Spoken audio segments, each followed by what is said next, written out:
نہیں کیا کرو. وہ ساری گالیاں آپ پارسل کر دو اس کے ابا اماں کی طرف. خود نہیں پارسل کرو, اس کے ابا اماں نے کیا بگاڑا ہے. آپ بولو کہ تمہارے ابا بھی چونکہ غریب تھے, اگر امیر ہوتے تو تم امیر باپ کے بیٹے تو ویسے ہی امیر ہوتا ہے نا. تو یہ سارے بی سے بغیرت بھی وہی ہیں تمہارے بقول, ہم نہیں گالی دے رہے. اور جتنی بھی گالیاں والیاں ہیں نا ساری فٹ کرو, بولو اپنے چاچے اپنے مامے پہ پہلے فٹ کرو, پھر رکشا ٹیکسی والوں کو برا بلا کہا کرو. ایک کام یہ آئندہ کرنا ہے آپ لوگوں نے, سمجھ رہے ہو. جب بھی کوئی اس طرح بولے نا غریب بغیرت ہوتا ہے, غریب فلانا ہوتا ہے, غریب ڈمکانا ہوتا ہے, تو آپ نے کیا کرنا ہے, بولے تمہارے ماں باپ کیا پیدائشی مالدار ہیں یا اب بھی مالدار ہیں, یا انہوں نے بھی وہی سب کچھ کیا ہے, بزنس کر کے اتنا پیسہ کمایا ہے.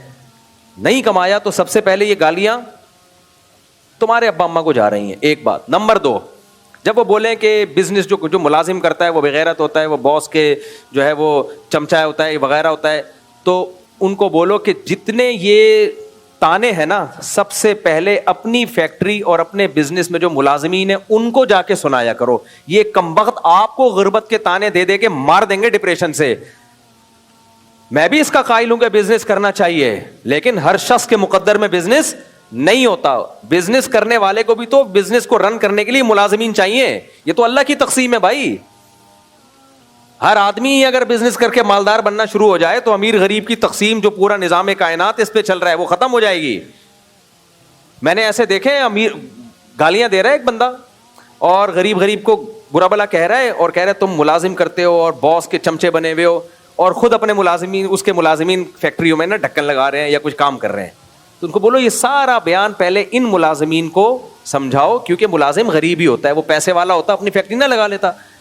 تو جو بھی ایسی باتیں کیا کرے اس کو بولو سب سے پہلے اپنے ملازمین کو بولو تم سب پرلے درجے کے بغیرت ہو کہ اپنا بزنس کر نہیں رہے اور میرے بزنس کو رن کرنے کے لیے میری فیکٹری میں ملازمت کر رہے ہو.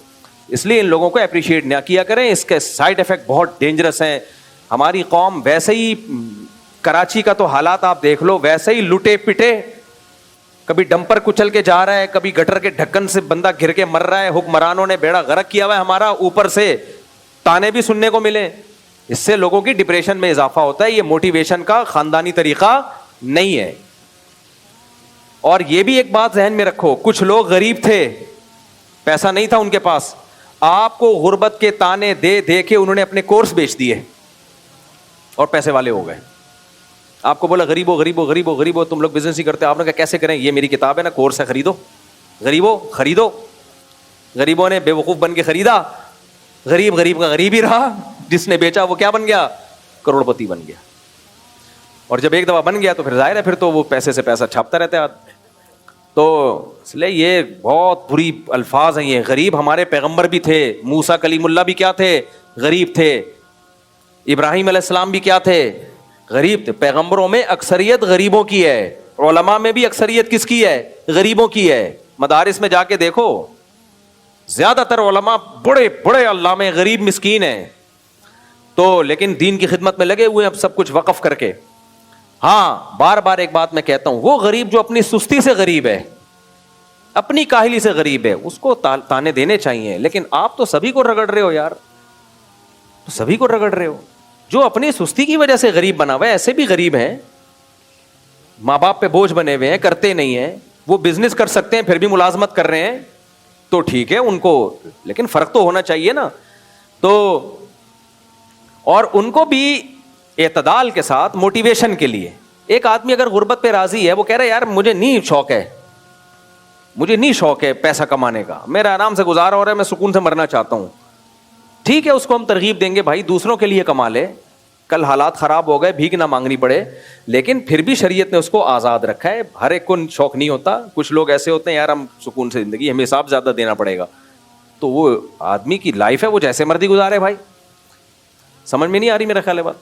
خیر ہم کہاں سے کہاں چلے گئے. تو میں یہ عرض کر رہا تھا کہ تواضع کی بات آ رہی تھی نا, کہ میں خاکسار, یہ تواضع کی صورت ہے. حقیقت میں تواضع کہاں ہوتی ہے, دل کے اندر. اس کی بڑی بہترین مثال دی ہے حضرت مولانا اشرف علی تھانوی رحمہ اللہ نے. ان کو حکیم الامہ کا لقب ایسے ہی نہیں ملا ہے. کراچی یونیورسٹی میں ان پر پی ایچ ڈی ہوئی ہے مولانا اشرف تھانوی رحمۃ اللہ علیہ پر. تو انہوں نے کہا کہ دیکھو, ایک آدمی ممبر پہ اونچی جگہ پہ بیٹھتا ہے اور وہ کہتا ہے میں اس لیے بیٹھتا ہوں کہ اللہ نے ظاہری طور پر ایک مجھے عہدہ دیا ہوا ہے. جیسے مینیجر کی کرسی پہ بیٹھتا ہے. کیوں بیٹھتا ہے؟ اس لیے کہ مینیجر ہے بھائی, وہ اس کے پاس ایک ڈگری ہے. تو مینیجر کی کرسی پہ بیٹھے گا نا, اس کی گاڑی بھی اچھی ہوگی, اس کی چیئر بھی VIP ہوگی, آفس بھی اچھا ہوگا. اب اگر کوئی مینیجر کہے کہ نہیں میں حقیر فقیر, میں چوکیدار کی کرسی پہ, میں جمعدار کی کرسی پہ بیٹھوں گا, اور آگے جمعدار کی کرسی پہ بیٹھے اور کہے کہ میں ہوں تو اس لائق, دل میں یہ سوچے میں ہوں تو اس لائق کہ میں وہاں بیٹھوں, میں مینیجر ہوں, لیکن چونکہ میں خاکسار, میں تواضع کروں گا, لہذا میں جمعدار کی کرسی پہ بیٹھوں گا. تو انہوں نے کہا یہ دیکھنے میں تواضع ہے, حقیقت میں تکبر ہے. یہ اپنے آپ کو لائق سمجھتا ہے وہاں کا, اونچی جگہ کا, بلکہ اس کا تکبر اور بڑھے گا. یہ کہے گا میں کتنا اچھا کہ میرا مقام تو بہت اونچا تھا, لیکن میری انسانیت دیکھو یار, میں بیٹھتا ہوں جمعداروں کی چپلوں میں. یہی تو ہے, اسی کو تو انسانیت کہتے ہیں. تو یہ اور اس کا نفس کیا ہوگا, بھولے گا میں بہت, تبھی تو لوگ کہتے ہیں میں اتنا اچھا ہوں, اتنا پیسہ ہے, پھر بھی غریبوں سے دیکھو میں کیسے جھک جھک کے مل رہا ہوتا ہوں, کیسے میں چپلوں میں جا کے لوگوں کی بیٹھا ہوتا ہوں, میں کتنا اچھا. تو یہی تو تکبر ہے. تو اپنے آپ کو کیوں اتنا فنٹر سمجھ رہا ہے؟ تواضع یہ ہے کہ آپ بیٹھیں وہ جگہ جو آپ کے لیے سوٹیبل ہے. وہ کیسے سوٹیبل ہے؟ شریعت کی وجہ سے, یا عرف کی وجہ سے, یا کوئی ڈگری ہے آپ کے پاس, تو آپ بیٹھیں اسی. آرمی میں کوئی کمیشن آفیسر ہے تو وہ اس کا بیہیویئر اسی حساب سے ہوگا. کوئی صدر وزیر اعظم ہے, اس کا بیہیویئر اسی حساب سے, کوئی دولت مند ہے, اس کا بیہیویئر اسی حساب سے ہوگا. تو بیٹھے وہ اسی جگہ پہ جو دنیا میں اس کے لیے سوٹیبل ہے, لیکن لائق اپنے آپ کو اس جگہ کا نہ سمجھے. دل میں کہے کہ اصل میں اللہ نے میری برائیوں پہ پردہ ڈالا ہوا ہے. ایک بات. نمبر 2, میرے سے زیادہ ذہین لوگ ہیں دنیا میں جو میری جتنی محنت کرتے تو اس سے ڈبل آگے چلے جاتے, لیکن اللہ نے میرے ساتھ فضل کا معاملہ کیا. نہ میرا دماغ اتنا, نہ میرے پاس وہ صلاحیت, لیکن اللہ نے میرے کام میں برکت دی اور مجھے اس سیٹ کے قابل بنا دیا. میں قابل نہیں ہوں, لیکن اللہ کی طرف سے مجھے یہ بھیک میں ملی ہوئی ہے. تو یہ کس کی کیفیت ہے؟ دل کی. یہ تواضع ہے کہ آپ کو جو عہدہ ملا ہوا ہے اس کا اعتراف تو کریں کہ ہے, لیکن اپنے آپ کو اس کے قابل نہ سمجھیں آپ. اس سے کیا ہوگا؟ سامنے والے کی حقارت آپ کے دل میں نہیں آئے گی. اور اگر آپ نے اپنے آپ کو اس قابل ہی نہیں سمجھا تو یہ تواضع نہیں ہے, یہ ناشکری ہے کہ ایک نعمت اللہ نے دی ہے اور آپ اس نعمت کے وجود کا انکار کر رہے ہو. بعض لوگ بڑے ذہین ہوتے ہیں, واقعی ذہین ہوتے ہیں, لوگ ان سے کہتے ہیں یار تم بڑے ذہین آدمی ہو. تو جو تکلف والے ہوتے ہیں کہتے ہیں نہیں میں کہاں, میں تو بے وقوف پرلے درجے کا احمق ہوں. ان کو لگتا ہے ہم نے اگر مان لیا نا ہم ذہین ہیں تو یہ تکبر ہو جائے گا. نہ نہ, اگر آپ ذہین ہو تو آپ بولو بھائی ٹھیک ہے اللہ نے دماغ دی ہے, میں تو اس قابل نہیں تھا. یہ کس کی طرف سے نعمت مجھے ملی ہے؟ یہ اللہ کی طرف سے نعمت ملی. آپ بڑے ہینڈسم ہو, آپ کی صحت بہت اچھی ہے, کوئی کہتا ہے یار ماشاءاللہ بڑے ہینڈسم اسمارٹ ہو, آپ کو نہیں میں کہاں, میں تو TB کا مریض ہوں, ٹھیک ہے نا, میرے تو گلے ہوئے پھیپھڑے ہیں. بھائی آپ بولو ٹھیک ہے یار اللہ نے, لیکن اللہ کا کمال ہے. تو اترانا نہیں ہے. جب انسان نعمت کو اللہ کی طرف سے بھیک سمجھتا ہے تو وہ نعمت کا شکر ادا کرتا ہے, تکبر نہیں کرتا.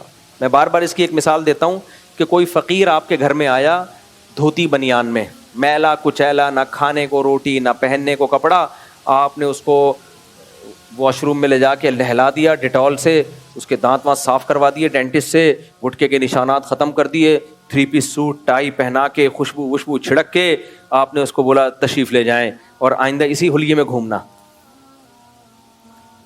تو وہ اعتراف کرے گا کہ اب میرا ڈریس اچھا ہے. اگر اب اس فقیر کو کوئی دوست کہے یار آج تو بڑا کیوٹ سا لگ رہا ہے, اور وہ جواب میں کہے نہیں میں کہاں, میں حقیر, تو اس کو غصہ نہیں آئے گا جس نے یہ نعمت دی ہے آپ کو؟ کیا خیال ہے؟ جس نے 3 پیس سوٹ ٹائی پہنا دیا اس کو غصہ نہیں آئے گا؟ کمبخت اتنی محنت ہوئی ہے تیرے اوپر, ابھی بھی کہہ رہا ہے میں فقیر, لا واپس کر میری پتلون. غصہ آئے گا کہ نہیں آئے گا؟ ٹیلر نے آپ کے لیے خوبصورت کپڑے بنا کے دیے, ٹیلر کہے گا کیسے لگ رہے ہیں, حقیر فقیر. اس کو غصہ آئے گا نا ٹیلر کو, یار تو بول میں اچھا لگ رہا ہوں. بیوٹی پارلر میں دلہن گئی اور بیوٹی پارلر والے نے جتنے ڈبے تھے سارے کیا کر دیے. آج کل ڈسٹیمپر پہ اتنا خرچہ نہیں ہو رہا نا جتنا بیوٹی پارلر میں ہو رہا ہے, پورے ڈبے شبے سب ختم. ساری کمپنیاں کہ جتنے میک اپ تھے استعمال کر لیے. اب وہ بیوٹی پارلر والی چاہے گی کہ لوگ دلہن کی تعریف کریں. اب اس نے دلہن کو شیشے میں کھڑا کر دیا کہ بتاؤ کیسی تمہیں میک اپ کیسا لگ رہا ہے. فقیر, میں ابھی تو فقیر ہی لگ رہی ہوں, وہی جیسی پہلے تھی. اس کو غصہ آئے گا. اسی طرح میرے بھائی, اللہ نے جب آپ کو کوئی نعمت دی ہو, ذہانت دی ہو, خوبصورتی دی ہو, پیسہ دیا ہو, تو اللہ چاہتے ہیں کہ آپ کا لائف اسٹائل ویسا ہی ہونا چاہیے. یہ بالکل غلط ہے. خوب سمجھ لو کہ دولت ہو اور رہو غریبوں کی طرح. یہ تواضع نہیں ہے, یہ بے وقوفی حماقت ہے. آج علماء چاہتے ہیں آج پبلک چاہتی ہے جن علماء کے پاس پیسہ ہے نا, لائف اسٹائل ان کا غریبوں جیسا ہو. اور بھائی یہ ناجائز ہے, یہ کنجوسی ہے. پیسہ ہے تو اسٹائل کیسا ہونا چاہیے؟ پیسے والا ہونا چاہیے. تو کیونکہ جب ہے تو ہے نا, اس میں کیوں کم بخت تم غریبوں کی طرح پھٹے ہوئے کپڑے پہن کے گھوم رہے ہو. میں پنجاب میں تھا تو مجھے نا یہاں پین پاکٹ کی عادت تھی. میں نے پین کے لیے نا, وہ پین نہیں تھا اتفاق سے جیب میں, تو وہ کسی نے کہا یہ آپ کے کپڑے یہاں سے پھٹے ہوئے ہیں. میں نے کہا نہیں پھٹے ہوئے نہیں, یہاں میں نے اس میں سوراخ ہے پین لگانے کے لیے.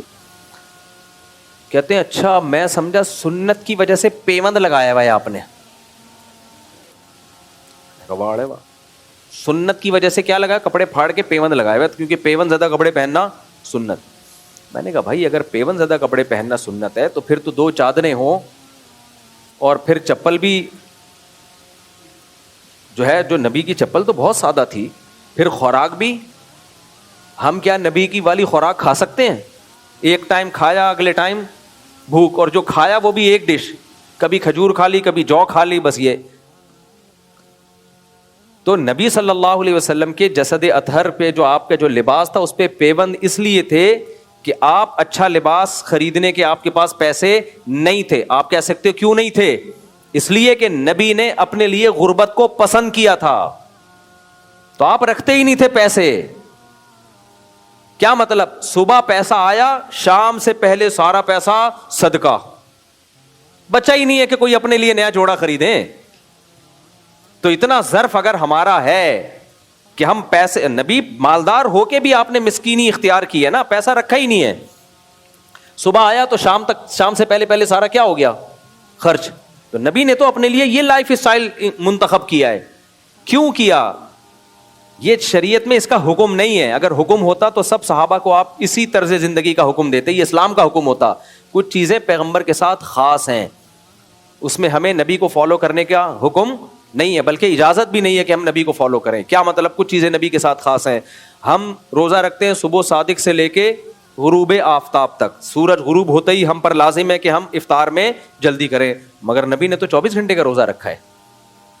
صحابہ نے بھی رکھنا شروع کر دیا, آپ نے صحابہ کو منع کیا, فرمایا یہ حدیث کا مفہوم کہ یہ میرے ساتھ خاص ہے, تمہیں اس کی اجازت بولو نا نہیں ہے. کچھ چیزیں اللہ نے نبی کے ساتھ خاص رکھی ہیں.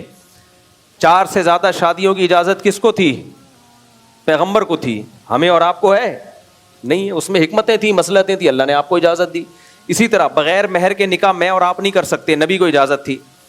اسی طرح میں اور آپ اہل کتاب کی عورتوں سے نکاح کر سکتے ہیں, کر تو نہیں سکتے, کتاب والی سے نہیں کر سکتے, مسلمان سے نہیں کر سکتے, اہل کتاب سے کہاں سے؟ بہرحال شریعت نے اجازت دی ہے. لیکن پیغمبر کے بارے میں راجح قول یہ ہے کہ اہل کتاب کی عورتوں سے آپ کو نکاح کی اجازت نہیں تھی.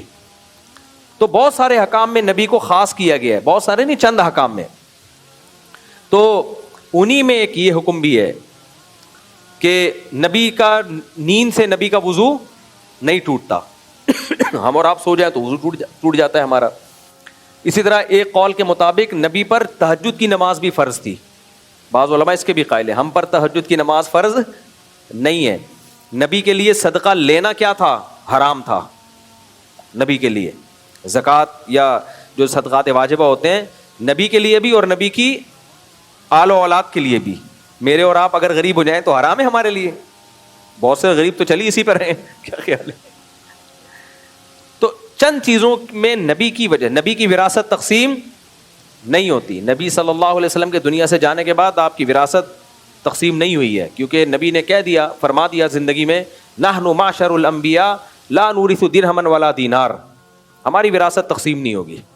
تمام پیغمبروں کے ساتھ ایسا ہی ہے. کیوں؟ کہ نبی کی وراثت علم ہے بھائی, علم بس. مادی چیزیں نبی کی وراثت نہیں ہو سکتی, وہ سب وقف ہوں گی. اہل مسلمین کے لیے. تو یہ سارے احکام میں اللہ نے پیغمبر کو خاص کیا. تو اسی طرح یاد رکھو نبی صلی اللہ علیہ وسلم کی خواہش پہ اللہ نے آپ کے لیے جس زندگی کا انتخاب کیا, اور اصل میں خواہش بھی اللہ نے ہی ڈالی نا آپ کے دل میں, وہ تھی غربت والی زندگی. یہ سلیکشن تھی پیغمبر کی کہ اے اللہ میں مسکین ہی رہوں گا اور مسکینوں میں ہی میرا حشر ہوگا. تو یہ خاصیت ہے کس کی؟ پیغمبر کی. اور یہ اتنی سخت نبی کی, یہ نبی نے اس پر عمل کیا ہے کہ آپ نے جو آپ کے نکاح میں بیویاں آئیں ان کو بھی کہہ دیا کہ اللہ نے ہمارے لیے جو طرز حیات پسند کیا ہے نا وہ مسکینی اور غربت والا ہی ہے. سلیمان علیہ السلام کے لیے کون سا پسند کیا اللہ نے؟ غربت والا, دولت والا؟ دولت والا, بادشاہت والا. سمجھ رہے ہو کہ نہیں سمجھ رہے؟ اتنی دولت, اور وہ بھی سلیمان علیہ السلام کی سلیکشن تھی. ربی حبلی ملک لا ینبغی لأحد من بعدی, اے اللہ ایسی اسٹیٹ چاہیے, ایسی حکومت چاہیے, ایسی بادشاہت چاہیے میرے بعد کسی کو ملنا تو دور کی بات, کسی کے لائق ہی نہ ہو, وہ کوئی سوچ بھی نہ سکے, ایسی حکومت چاہیے مجھے. تو یہ خواہش بھی پیغمبر کے دل میں کس کے کہنے سے آئی ہے؟ اللہ نہیں. اللہ دینا چاہتا تھا تو اللہ چاہتا تھا پہلے ان کے دل میں چاہا تو یہ مانگے تو میں دے دوں ان کو. تو سلیمان علیہ السلام نے اللہ سے ایسی بادشاہت مانگی تو وہ دے دی. پھر ایسے محلات بنائے انہوں نے, وہ ایسے بتاتا ہوں نا, ایسا زبردست تخت تھا. ملکہ سبا جب آئی ہے وہ تخت دیکھ کے ہریان ہو گئی. پنجابی میں حیران کو ہریان بولتے ہیں. کیا ہو گئی؟ ہریان ہو گئی. اور جب وہ ان کا فرش دیکھا محل کا, وہ سمجھی کہ موجیں ہیں پانی کی. وہ ایسا VIP قسم کا انہوں نے فرش بنایا تھا کہ وہ ایسا لگ رہا تھا پانی کی لہریں, شیشے سے بنایا تھا. کون سی ٹیکنالوجی استعمال ہوئی ہوگی اس زمانے میں, واللہ عالم. تو وہ سمجھی کہ پانی ہے, اور پائن سے اوپر کر لیے کہ تالاب میں پول میں پاؤں نہ بھیگ جائیں. انہوں نے بتایا یہ پانی نہیں ہے, یہ کیا ہے؟ بھائی سادہ سیمنٹ کا فرش بھی تو بنا سکتے تھے نا بھائی, ریت بجری لاتے, بلکہ اینٹیں لگاتے تھے گاؤں دیہاتوں میں جیسے, بلکہ ہمارے انڈا گوڑ والی سڑک بناتے تھے. کچھ ہے ہی نہیں, سڑک ہی نہیں ہے. اس کو ہم پیار سے سڑک بولتے ہیں. یہ دیکھ لو سامنے, یہ جو سامنے ہے اس کو سڑک بول سکتا ہے کوئی انسان, لیکن ہم پیار سے اس کو کیا بولتے ہیں؟ سڑک. اس امید پہ کہ شاید بولنے سے کچھ برکت ہو جائے. جیسے ایک آدمی جو تھا نا, وہ اپنے باپ کے فضائل بیان کر رہا تھا کہ میرا باپ بہت سخی تھا. یار موضوع نہیں جائے دائیں بائیں. ایک آدمی کہتا ہے میرا باپ بہت سخی تھا, حلیم کی دیگ بنا کے تقسیم کرتا تھا. لوگوں نے کہا یار حلیم کی دیگ ہر مہینے, کہہ رہے ہر مہینے دنادن دیگیں بنتی تھیں اور تقسیم. اس نے کہا اچھا یار اتنی دیگیں کیسے بنتی تھی؟ کہہ رہا ہے بھائی 11 دانے چنے کی دال دیگ میں پانی ڈالا, 11 دانے چنے کی دال, 11 دانے وہ جو بھی دالیں والے, 11 دانے جو کے, 11 دانے گندم کے, کوٹ کے ڈال دیا اس میں. کہتا بھائی یہ کون سا حلیم بن رہا ہے؟ کہہ رہے گوشت زیادہ ڈالتے تھے. گوشت؟ اچھا گوشت زیادہ ہوتا تھا. گوشت کتنا ہوتا تھا؟ کہہ رہے ایک پرچی پہ لکھا 1 من گوشت, اور پرچی ڈال دی,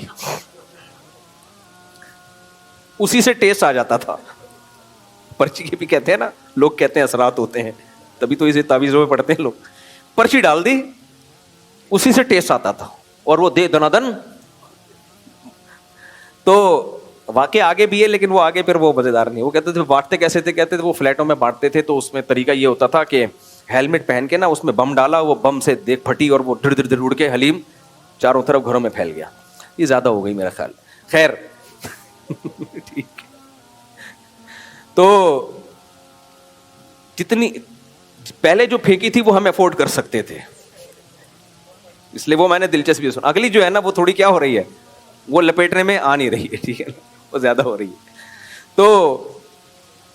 تو سلیمان علیہ الصلوۃ والسلام جو تھے وہ کیسا خوبصورت, انہوں نے عالی شان. تو کیا ہم یہ کہہ سکتے ہیں کہ سلیمان علیہ السلام اللہ کے محبوب بندے نہیں تھے؟ کہہ سکتے ہیں؟ نہیں. اور ظاہر ہے سلیمان علیہ السلام سے بھی زیادہ اونچا مقام سید الانبیاء محمد صلی اللہ علیہ وسلم کا. تو اللہ ہی نے آپ کے دل میں یہ بات ڈالی کہ آپ کے لیے سلیمان علیہ السلام والی طرز زندگی نہیں, آپ کے لیے غربت اور مسکنت والی زندگی.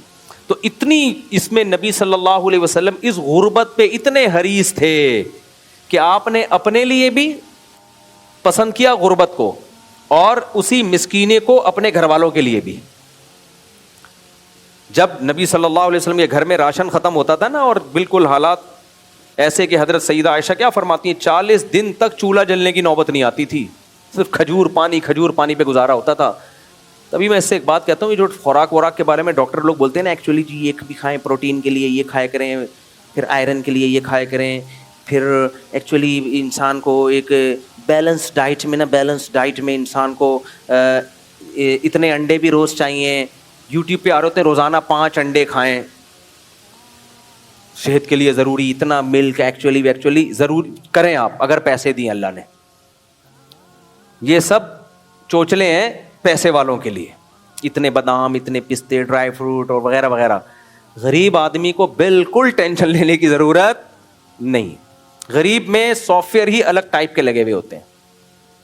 میں نے دیکھے 99 سال کے غریب صرف روٹی پہ پوری زندگی گزارا کیا ہے. تو اس لیے ڈپریشن میں نہ جائیں. لوگ ڈاکٹروں کی یہ چیزیں سن کے نا پاگل ہو رہے ہیں کہ یار کیا بنے گا, تیرا کیا بنے گا, تیرا کیا ہوگا کالیا, تو ہم تو یہ کر نہیں سکتے, ہم کتنے فروٹ اور پھر یہ اب ڈرامہ. بھائی لائف کو خوش رہو, تھوڑا کھاؤ.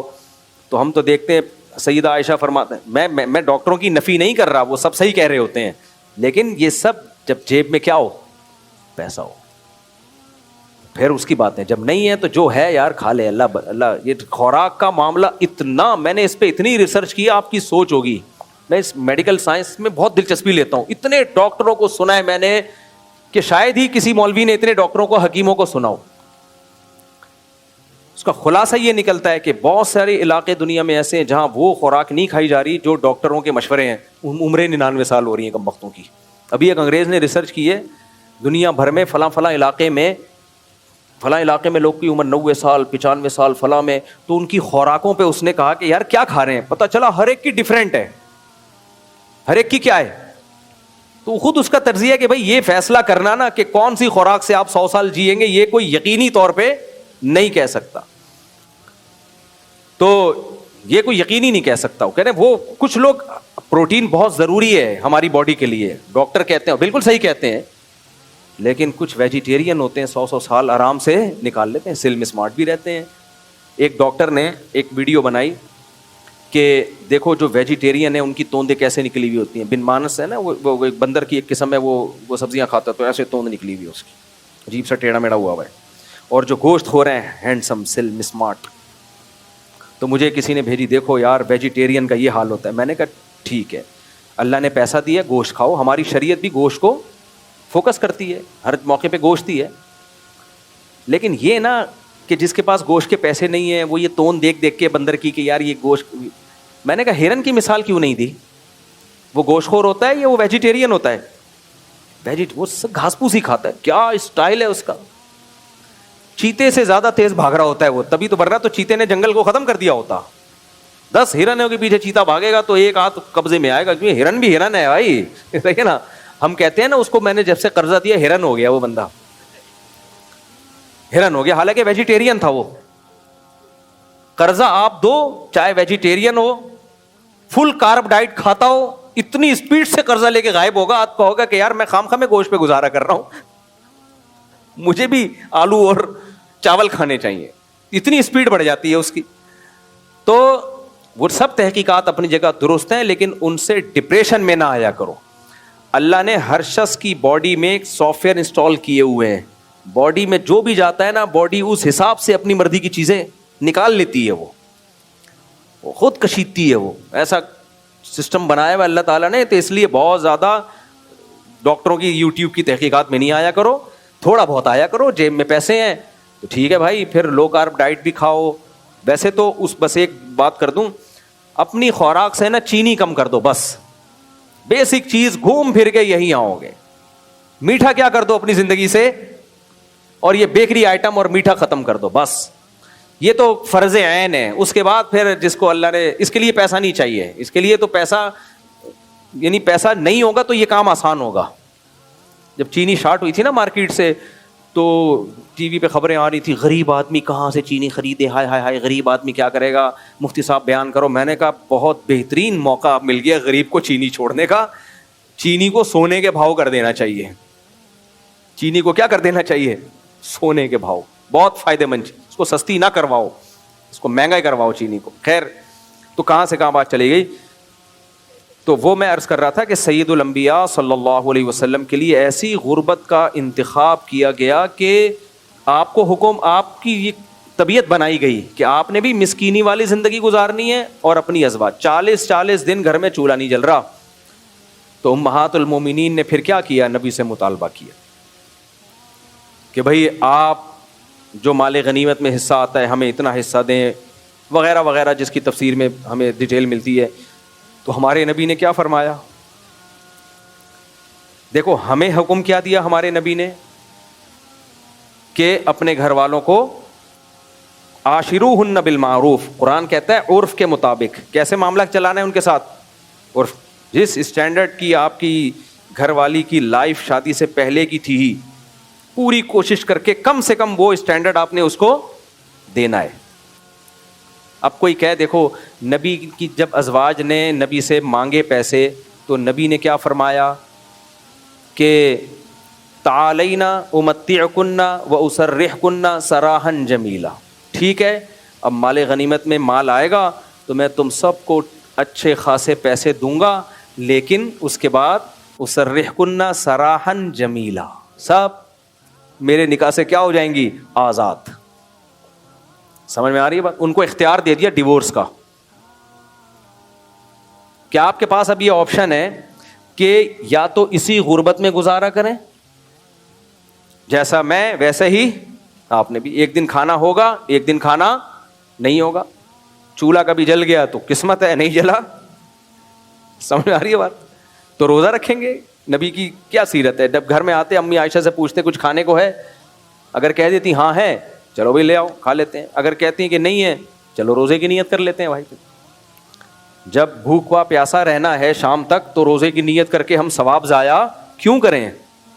نیت نہ کر کے ہم ثواب ضائع کیوں کریں؟ تو نبی نے ان کو کیا فرمایا کہ ٹھیک ہے بھائی، تو آپ کو میں طلاق کا اختیار دیتا ہوں. سب ازواج کو بلا کے الگ الگ اختیار دیا ہے کہ آپ کو بھی ڈیورس کا حق ہے کہ اپنے اوپر طلاق واقع کر سکتی ہیں، یعنی میرے نکاح سے آزاد ہو سکتی ہیں. آپ کو بھی، سیدہ عائشہ کو بھی، کیونکہ ان کی عمر کم تھی تو اس لیے ان کو آپ نے فرمایا کہ جلد بازی نہ کرنا، پہلے اپنے گھر والوں سے مشورہ لے لو، کیونکہ پھر بعد میں یہ آزمائشیں آئیں گی. یہ جو غیر مسلم لوگ کہتے ہیں نا کہ اتنی کم عمری میں سیدہ عائشہ سے شادی کر لی، بھائی سیدہ عائشہ کو ڈیورس کا حق بھی نبی نے دیا ہے کہ ٹھیک ہے آپ اگر سمجھتی ہو کہ آپ کا میرے ساتھ گزارا نہیں ہے تو آپ علیحدگی لے لو، اور جلدی فیصلہ نہ کریں، آپ کی عمر کم ہے، اپنے ماں باپ سے جا کے مشورہ لیں آپ. تو سیدہ عائشہ نے کیا فرمایا؟ افیک اشاور، آپ کے بارے میں مشورہ ہے، یعنی یہ آپ کو سوال کیسے کر لیا آپ نے ہم سے؟ یعنی ایک طرف فقر و فاقہ اور پیغمبر اور دوسری طرف دولت، تو بھائی ہم فقر و فاقہ برداشت کریں گے، آپ کو کسی قیمت پہ نہیں چھوڑ سکتے. یہ سیرت زوردار تماچا ہے ان بےغیرتوں کے منہ پہ جو بار بار تانا دیتے ہیں کہ نبی کی عمر اتنی زیادہ اور کم عمر سے شادی کر لی. جن سے کی ہے وہ خوش ہیں ان کو ڈیورس کا حق بھی دیا جا رہا ہے تو بھی کہہ رہے ہیں نہیں ہمیں یہ حق نہیں چاہیے، ہمیں آپ کے ساتھ رہنا ہے. اس سے پتہ چلتا ہے نبی نے اتنی 50 سال کی عمر میں سیدہ عائشہ جیسی کم عمر سے نکاح کر کے کیسا نبھایا ہے کہ ان کی مینٹیلٹی کے حساب سے ایسا آپ کا بیہیویئر تھا کہ وہ ڈیورس کا رائٹ ملنے کے بعد بھی کہہ رہی ہیں مجھے غربت میں بھی آپ پسند ہیں. آج کسی کی بیوی ایسا کرے گی؟ جب کرے گی جب میاں میں کوئی الگ سے ہی سرخاب کے پر لگے ہوئے ہوں، بھائی بہت ہی کوئی الگ ایکسٹرا آرڈینری ہو. ورنہ میرے اور آپ جیسے جو مارکیٹ میں میاں نارمل پیکنگ میں جو میاں مارکیٹ میں چل رہے ہیں، ان کے گھر میں اگر ایسے حالات آ گئے تو بیگم بولے گی ٹاٹا بائے بائے. ہم اگر کہیں گے نا دیکھو میں تو صرف ایک ٹائم کا ناشتہ کرا سکتا ہوں، وہ بھی بغیر پکا ہوا آٹا کیونکہ چولہا ہی نہیں جل رہا نا، کھجور پانی، وہ بھی ایک ٹائم، دوسرے ٹائم کا مجھے نہیں پتا. بھائی ایسے ہی چل رہا ہے تو چلو، اور ساری زندگی ایسا ہی رہنا ہے. تو وہ اور اگر علیحدگی چاہیے تو ٹھیک ہے، تو وہ کہے گی بھائی پھر بہتر کیا ہے، ہم تو نہیں گزارا کر. اگر وہ جذبات میں آ کے کہہ بھی دے گی نا نہیں رہنا ہے، تو 4 دن کے بعد پھر بولے گی نہیں رہنا، غلطی سے میں نے کہہ دیا تھا کہ رہنا ہے. تو امہات المومنین تو وہ فقر و فاقہ دیکھ چکی تھیں، تجربہ کر چکی تھیں. اس کے بعد انہوں نے کہا کہ نہیں ہمیں اللہ رسول چاہیے. تو یہ میں کیوں بتا رہا ہوں؟ یہ بتانے کے لیے کہ سید الانبیاء کی جو ایک طرف حضرت سلیمان علیہ السلام، شادی کس سے ہو رہی ہے؟ ملکہ. غالب یہی ہے کہ انہوں نے اس سے بھی جب اتنی ساری شادیاں پہلے سے تھی تو ایک اور کر لی ہوگی، اس میں کیا جا رہا ہے. تو ملکہ سبا وہ بھی ملکہ، اور عالی شان محل، تخت و تاج، جنات کنٹرول میں. وہ علوم کی وجہ سے نہیں جو عاملوں کے پاس ہوتے ہیں، اللہ نے علوم کچھ نہیں ہوتے عاملوں کے پاس، ان کے کنٹرول میں جنات ہوتے ہی نہیں، جنات نے ان کو کنٹرول کیا ہوا ہوتا ہے، یہ لوگ جنات کے کنٹرول میں ہوتے ہیں. تو یہ سارا آپ دیکھو کتنا دونوں کی طرز حیات میں بظاہر تضاد ہے نا، لیکن دونوں اللہ کے محبوب پیغمبر. اس سے صاف پتہ چلتا ہے بھائی کہ اللہ کو اس سے غرض نہیں ہے کہ تمہارے پاس دولت ہے یا دولت نہیں ہے، اور اللہ کو اس سے بھی غرض نہیں ہے کہ دولت رکھنا کوئی بری چیز ہے. نہ، اگر بری چیز ہوتی تو سلیمان علیہ السلام کو نہ رکھنے دیتا، سلیمان علیہ السلام کو نہ رکھنے، وہ بھی اللہ کے پیغمبر تھے.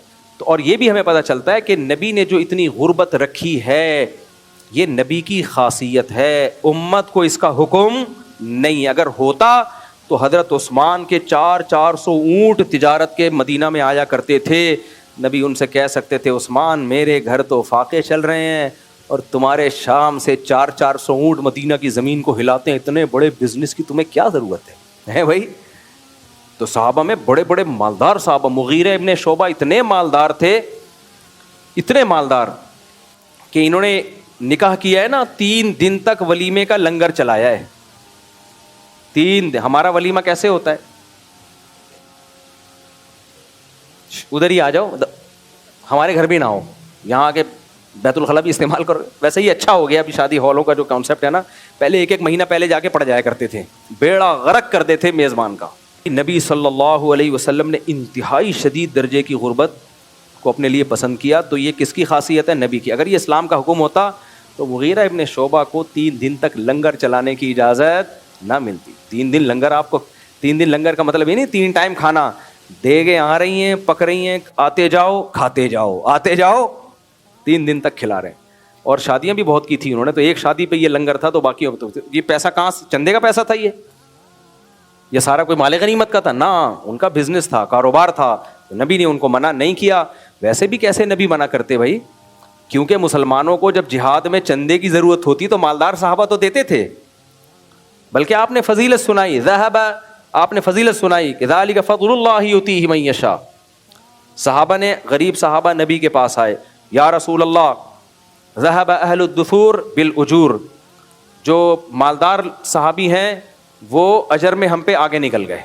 آپ نے فرمایا کیسے؟ کہا یا رسول اللہ وہ بھی جہاد کرتے ہیں، ہم بھی جہاد کرتے ہیں، وہ بھی صلہ رحمی کرتے ہیں، ہم بھی صلہ رحمی کرتے ہیں، وغیرہ وغیرہ. وہ بھی نماز پڑھتے ہیں رات کو، ہم بھی پڑھتے ہیں، لیکن ایک کام وہ کرتے ہیں ہم تو نہیں کر سکتے، وہ صدقات دیتے ہیں، ہم صدقات لیتے ہیں. مفہوم بیان کر رہا ہوں میں حدیث کا اپنے الفاظ میں.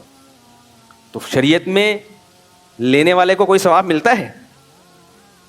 انہوں نے کہا یا رسول اللہ یہ تو اجر میں ہم پہ سبقت لے گئے، تو یہ تو صدقہ کرتے ہیں، ہم تو وہ کر نہیں سکتے. تو نبی نے صحابہ کو، غریب صحابہ کو ایک تسبیح بتائی کہ تم یہ والی تسبیح، غالباً تسبیحات فاطمیہ جو 33 دفعہ سبحان اللہ الحمدللہ اللہ اکبر ہم پڑھتے ہیں نا، یہ بتائی کہ یہ پڑھ لیا کرو، تم بھی اجر میں ان کے برابر. جب مالدار صحابہ کو پتہ چلا تو انہوں نے بھی یہ تسبیح شروع کر دی کہ بھائی ہم کیوں اجر میں پیچھے رہیں.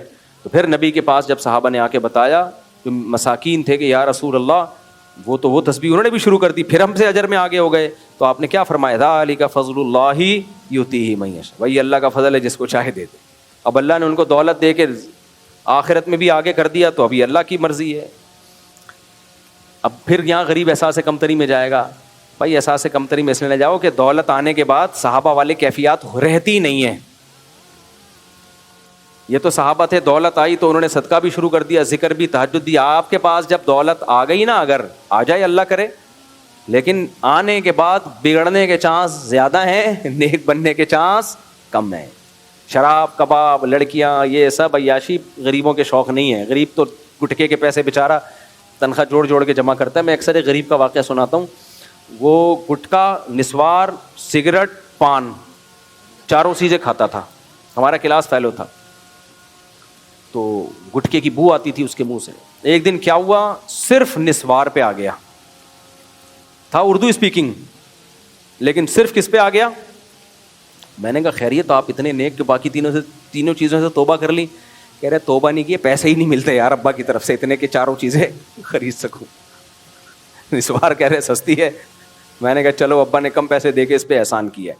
تو کیسی نبی صلی اللہ علیہ وسلم نے مسکینی اور غربت کی زندگی گزاری. تو میں یہ عرض کر رہا تھا، یہ نہیں کہ نبی کے پاس پیسے آتے نہیں تھے، آتے تھے، لیکن آپ نے اپنے لیے پسند کیا کیا؟ مسکینی کو. لہذا وہ آ گئے تو اب وہ صبح آئے ہیں تو شام سے پہلے پہلے کیا ہو جائیں گے؟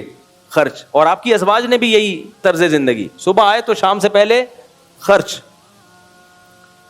تو یہ اسٹائل اگر کسی کا ہو تو وہ پیون زدہ کپڑے پہنے گا. تو پیون زدہ کپڑے پہننا جب سنت ہے جب یہ والا پورا اسٹائل ہو.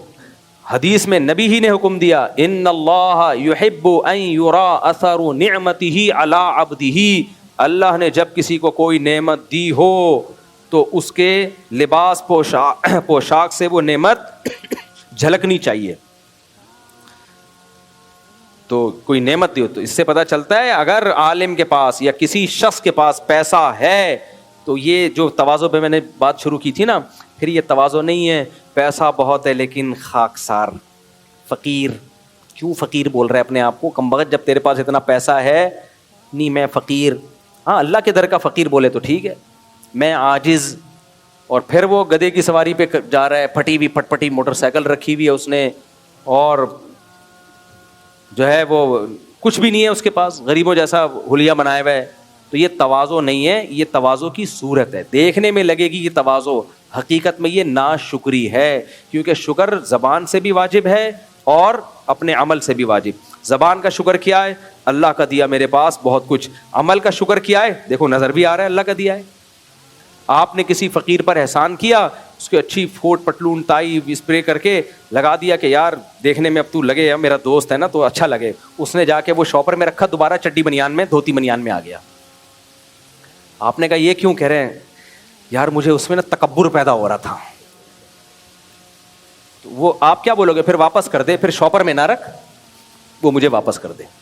تو اس قابل نہیں ہے کہ تجھے یہ پہنایا جائے. تو یہ ناشکری کر رہا ہے تو. علماء دیوبند نے بھی لکھا ہے کہ تین طلاق اختلافی مسئلہ ہے. میں نے بتایا لکھنے پر گورنمنٹ کی طرف سے کوئی پابندی نہیں ہے، کوئی کچھ بھی لکھ سکتا ہے. صحابی یا تابعی سے دکھا دیں آپ، اور میں دکھا سکتا ہوں. میں کیا نیٹ پہ جائیں گے دنا دن آپ کو صحابہ کرام کے اقوال فتاوی ملیں گے جنہوں نے اکٹھی 3 طلاقوں کو 3 ہی کہا ہے. اور حدیثیں بھی ملیں گی، قرآنی آیات بھی ملیں گی. نہ قرآن میں کہیں ہے کہ اکٹھی 3 طلاقیں ہوتی ہے، نہ حدیث میں، نہ کسی صحابی سے، نہ کسی تابعی سے. اتنا بڑا دعویٰ میں کر رہا ہوں تو اب آپ اس دعوے کے خلاف کوئی ریفرنس دے دو نا کہ نہیں جی دیکھو قرآن میں یہ لکھا ہوا ہے 3 ایک ہوتی ہیں، یہ دیکھو یہ لکھا ہوا ہے، یہ حدیث میں یہ آتا ہے دیکھو اکٹھی 3 طلاقیں ایک ہوتی ہیں. کہیں دکھا دیں حدیث ہمیں بھی. وہ حضرت رکانہ کی حدیث پیش کی جاتی ہے، اس میں اتنا اضطراب ہے اور اس کی صحیح سند سے جو ثابت ہے وہ پی جاتے ہیں، کھا جاتے ہیں. اس لیے ٹو دا پوائنٹ بات کرنی چاہیے. اس میں کیا میسج پر طلاق دینے سے طلاق ہو جاتی ہے؟ جی ہاں جناب، میسج پہ طلاق دینے سے بھی طلاق ہو جاتی ہے.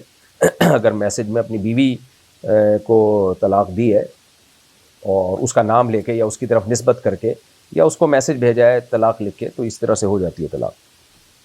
یا یوں لکھ دیا میں اپنی بیوی کو طلاق دیتا ہوں، تو پھر نہ بھی بھیجی ہو تو لکھنے سے ہی ہو جائے گی. نابالغ بچے کا نکاح کرنا جائز ہے؟ دیکھیں نابالغ بچے کا نکاح شریعت میں جائز ہے، لیکن یہ جائز ضرورت کی وجہ سے ہے. جہاں ضرورت ہوگی اس ضرورت کا استعمال کیا جائے گا، لیکن یہ شریعت میں اس کی ترغیب نہیں ہے. ضرورت کی وجہ سے شریعت نے ایک چیز کو جائز قرار دیا، کیونکہ بعض دفعہ اچھا رشتہ نکلنے کا چانس غیر مسلموں کی نظر میں تو اچھے رشتے کی کوئی حیثیت ہی نہیں ہے نا. وہ تو 50 سال میں شادیاں کرتے ہیں، پہلے طبیعت سے ادھر ادھر منہ مارتے رہتے ہیں، بڈھے ہونے لگتے ہیں تو شادی کر لیتے ہیں. تو ہمارا جو نام نہاد لبرل طبقہ ہے وہ بھی انہی سے متاثر ہے. تو ان کی نظر میں زنا میں اور شادی میں کوئی زیادہ فرق نہیں ہے. اسلام میں تو بھائی زنا اور شادی میں بڑا فرق ہے. نکاح پیغمبروں کی سنت، اور زنا جو ہے اس پہ تو 100 کوڑے رکھے ہیں اسلام نے. اور شادی شدہ زنا کرے تو رجم کی سزا، پتھروں سے مار کے، حکومت پر لازم ہے کہ اس کو مارے، پتھروں سے ہلاک کرے. اس لیے اسلام جو ہے نا نکاح کے بارے میں بہت سینسٹیو ہے. تو اس لیے اسلام کو ان لبرل نام نہاد لبرلز کی باتوں میں نہ آیا کریں. ان کی تھنکنگ الگ ہے، اسلام کی تھنکنگ الگ ہے. اسلام جو سوسائٹی بنانا چاہتا ہے وہ بالکل ڈیفرنٹ ہے.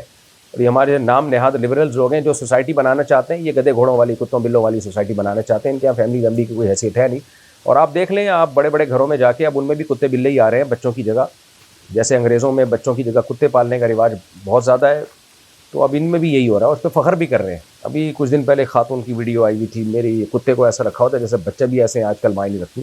تو یہ بیچارے برباد ہو گئے ہیں، ان کو برباد ہونے دیں، ہم تو مسلم ہیں بھائی۔ تو اس لیے اسلام میں یہ ہے کہ اگر بعض دفعہ یہ ہوتا ہے کہ باپ یہ سمجھتا ہے کہ میرے بیٹے کے لیے لڑکی بہت اہم ہے، اگر میں نے بچے کے بڑے ہونے کا انتظار کیا تو یہ اتنا خاندانی رشتہ، اتنی بہترین خاندانی بہو میرے ہاتھ سے نکل جائے گی، تو ایسی مجبوری میں وہ بیٹے کی شادی کر سکتا ہے۔ البتہ رخصتی ظاہر ہے وہ تو بالغ ہونے کے بعد ہوگی، بلکہ رخصتی تو کا تعلق اسلام میں بلوغت سے نہیں، اس کی صحت سے ہے۔ لڑکی کی صحت اس قابل ہو کہ وہ رخصتی کا تحمل کر سکتی ہو تو پھر رخصتی اس کی جائز ہے۔ تو یہ ہے، لیکن بلا ضرورت یہ ٹھیک نہیں ہے کام، یعنی اسلام میں قابل تعریف نہیں ہے۔ جو جس عمل کو اپریشیٹ کیا گیا ہے وہ یہی ہے کہ بالغ ہونے کے بعد نکاح کیا جائے اور اس میں پھر تاخیر نہ کی جائے۔ تو اس لیے نابالغ بچے کا نکاح کہیں شدید ضرورت ہو تو پھر تو اس حق کو استعمال کیا جائے، ادروائز اگر ضرورت نہیں ہے تو نارمل حالات میں ضرورت ہوتی بھی نہیں ہے، بلکہ سائیڈ افیکٹ کا بھی خطرہ ہوتا ہے۔ بعض دفعہ بچہ بڑا ہو کر اس کو پھر کہتا ہے مجھے یہ پسند نہیں ہے، تو پھر وہ بچی کے ساتھ زیادتی کا خطرہ ہوتا ہے، ظلم کا خطرہ ہوتا ہے۔ اس لیے نارملی قابل تعریف یہی ہے کہ بچے کے بالغ ہونے کا انتظار کیا جائے، پھر اس کا نکاح کیا جائے۔ درود شریف کس وقت پڑھنا چاہیے؟ جناب درود شریف 24 گھنٹے جب چاہیں پڑھ سکتے ہیں، اس کے لیے کوئی مکروہ وقت نہیں ہے، اس کے لیے پاک ہونا بھی ضروری نہیں ہے، کیونکہ دعا ہے، دعا کی بھی کبھی بھی مانگی جا سکتی ہے۔ البتہ پاک ہو کے درود پڑھیں گے تو برکتیں زیادہ حاصل ہوں گی، جب چاہیں پڑھ سکتے ہیں۔ ہر مسجد میں جماعت کا اجر برابر ہے یا کچھ میں زیادہ اور کچھ میں کم؟ سب سے زیادہ ثواب اپنے محلے کی مسجد میں نماز پڑھنے کا ہوتا ہے۔ لوگ اپنے محلے کی چھوٹی مسجد کو چھوڑ کر دور دراز بڑی بڑی مسجدوں میں جا رہے ہوتے ہیں، یہ ٹھیک نہیں ہے۔ سب سے زیادہ حق آپ کے گھر کے جو قریب ترین مسجد ہے اس کا حق سب سے زیادہ ہے۔ البتہ دور مسجد میں اس لیے جا رہے ہیں کہ وہاں کسی کا بیان سننا ہے، آپ نے کوئی عالم ہے جن کا بیان سننا ہے تو ایک الگ بات ہے، لیکن عام نمازوں کے لیے اپنی قریب ترین مسجد ہی کو سلیکٹ کرنا چاہیے۔ اچھا، بعض لوگوں کو یہ ہوتا ہے، ٹھڑک ہوتی ہے اپنے مسجد کے امام سے، ان کو کوئی اختلاف ہوتا ہے اس لیے دور مسجد میں جا رہے ہوتے ہیں، یہ بالکل غلط طریقہ ہے۔ اسلام میں اجتماعی چیزوں کو سپیریئر رکھا گیا ہے، اپنے انفرادی مفادات کو قربان کرنا پڑتا ہے۔ آپ کو قریبی مسجد کا امام اچھا لگے برا لگے اس سے کوئی فرق نہیں پڑتا، نماز آپ نے اپنی قریبی مسجد نہیں پڑھنی ہے، خوب سمجھ لیں۔ کیا مردوں کو خواب میں دیکھنا کچھ بتاتا ہے؟ مردوں کو خواب میں دیکھنا یہ بتاتا ہے کہ مردے خواب میں آ رہے ہیں، بس اور کچھ نہیں بتاتا، آپ ٹینشن نہ لیں۔ گھر میں تصویر لگانا گناہ ہے؟ جی ہاں، جاندار کی تصویر گھر میں ڈیکوریشن کے طور پہ لوگ اپنے ابا دادا اماں کی تصویریں لگاتے ہیں، اپنی شادی کی تصویریں کمرے میں لگائی ہوئی ہوتی ہیں دولہا دلہن نے، یہ حرام ہے، ناجائز ہے، شریعت میں اس پہ بہت شدید وعید ہے۔ تو آپ صرف ڈیجیٹل فارم میں تصویر رکھ سکتے ہیں، جو اس طرح تصویر جو ہے گھر میں نہیں لگا سکتے۔ کیا اللہ ہر چیز معاف کر دیتا ہے؟ دیکھیں، اللہ تعالیٰ کو اختیار ہے کہ وہ ہر گناہ معاف کر سکتا ہے، لیکن ہر گناہ معاف کرے گا نہیں کرے گا تو اس کے بارے میں اصول اللہ نے یہ بیان کر دیا۔ نمبر 1، شرک کو کبھی بھی معاف نہیں کرے گا اگر بغیر توبہ کے مشرک دنیا سے چلا جائے، یہ اللہ نے بتا دیا کہ کر سکتا ہوں لیکن کروں گا نہیں، میں مشرک کو معاف نہیں کروں گا۔ اسی طرح کسی کی کفر پہ موت واقع ہو گئی، اس تک اسلام کی دعوت پہنچی اور پھر بھی اس نے اسلام کی دعوت کو ٹھکرا دیا، حق پہنچا اس کے ساتھ مگر اس نے ٹھکرا دیا اس کو، تو اور بغیر توبہ کے مر گیا تو بھی وہ کفر معاف نہیں ہوگا کسی قیمت پہ، یہ قرآن نے بتا دیا ہے۔ حالانکہ اللہ معاف کر سکتا ہے، اس کو قدرت ہے، لیکن کرے گا نہیں وہ۔ جیسے اللہ ظلم کرنا چاہے، اس کو طاقت تو ہے نا، لیکن کرتا نہیں ہے ظلم، انصاف کرتا ہے، رحمت کرتا ہے، ظلم نہیں کرتا اللہ تعالیٰ، حالانکہ قدرت تو اللہ کو ہر چیز پر ہے۔ اور باقی جتنے بھی گناہ ہیں جو شرک اور کفر سے کم درجے کے، ان کے بارے میں قرآن نے اصول بیان کیا، ان الذین یکسبون الاثم سیجزون بما کانوا یقترفون، جو لوگ بھی گناہ کر رہے ہیں ان کو سزا ملے گی، قانون یہی ہے۔ کسی کو اللہ خاص اپنی رحمت سے معاف کرنا چاہے تو پھر اللہ کی مرضی ہے، لیکن قانون یہی ہے کہ اس کو سزا ملے گی۔ سرما لگانا کیا سنت ہے؟ دیکھیں، سرما اگر نبی نے لگایا ہے تو وہ سنت عادیہ ہے۔ عادیہ کا مطلب آپ نے جو کی روٹی کھائی ہے، اب ہم یہ نہیں کہیں گے جو کی روٹی کھانا سنت ہے، بھئی یہ تو ٹھیک ہے، اس میں الگ برکتیں ہیں جو کی روٹی میں، کیونکہ اللہ پیغمبروں کے لیے وہ خوراکیں منتخب کرتا ہے جو سب سے بہتر ہوتی ہیں، لیکن اس کو سنت نہیں کہا جائے گا۔ اور عرب کے کلچر کے حساب سے آپ نے لباس پہنا ہے تو ہر ایک قوم کا الگ کلچر ہوتا ہے لباس کا، تو اس لیے اس کو ہم دینی سنت نہیں کہہ سکتے۔ اور آج کل کے سرمے ویسے بھی بھائی بہت ڈینجرس ہیں. آپ آنکھوں میں کوئی ایسی چیز نہ ڈالیں جو آپ کو پتہ ہی نہیں کیا ہے. آنکھ تو بہت سینسیٹیو ہے. جب تک کوئی آئی اسپیشلسٹ سے کسی چیز کی پوری تصدیق نہ ہو جائے یا کسی ماہر, کوئی بہت ہی ماہر حکیم ہو, جب تک اس سے تصدیق نہ ہو جائے, آنکھوں کو آج کی کمپنیوں یا جو فلانا سرما والے اور فلانا سرما والے, تو وہ اپنی آنکھوں کو کسی کی بھیڑ نہ چڑھائیں بھائی. کیا میک اپ میں نماز ہو جاتی ہے؟ جی میک اپ اگر حلال میک اپ ہے, کیونکہ آج کل میک اپ میں بھی کچھ ناجائز چیزیں آ رہی ہیں, تو لکھا ہوتا ہے اکثر اس کے اوپر کوڈ. جامعۃ الرشید کی حلال فاؤنڈیشن ہے, اس پہ آپ سرچ کر سکتے ہیں, اور بھی بہت سارے ادارے اس پہ کام کر رہے ہیں. میرا خیال ہے کہ پاکستان میں جو میک اپ آتا ہے, جہاں تک ٹوٹی پھوٹی مجھے معلومات ہے, میں 100% تو نہیں بتا رہا, وہ عام طور پر حلال ہی ہوتا ہے. حلال کا مطلب اس میں سور کی چربی وغیرہ شامل نہیں ہوتی. پھر بھی بہرحال تحقیق کر لینی چاہیے, اس کے کچھ کوڈ ہوتے ہیں وہ پڑھ لینے چاہیے. تو اگر نارمل میک اپ ہے تو وہ لگا کے نماز ہو جاتی ہے. کفن کا رنگ سفید ہی ہونا چاہیے؟ نہیں, ضروری نہیں ہے, رواج پڑ گیا ہے. کفن کسی بھی کلر کا ہو سکتا ہے.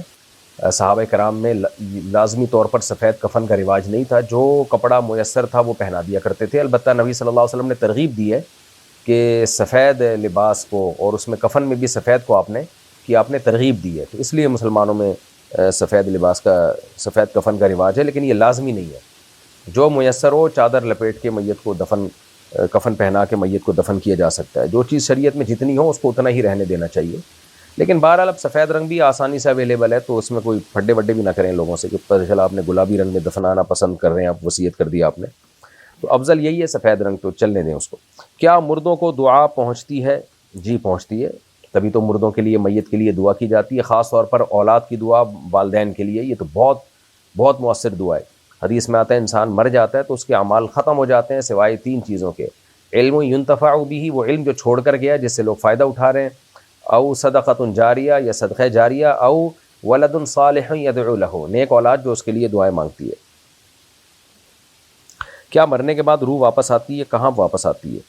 گھر میں تو نہیں آتی, البتہ قبر میں میت کو ایک خاص قسم کی حیات ملتی ہے جس سے اس کو ثواب اور عذاب کا احساس ہوتا ہے, ادراک ہوتا ہے, چاہے اس کو میت کو جلا بھی دیا جائے. کیا اللہ کو دیکھنا ممکن ہے؟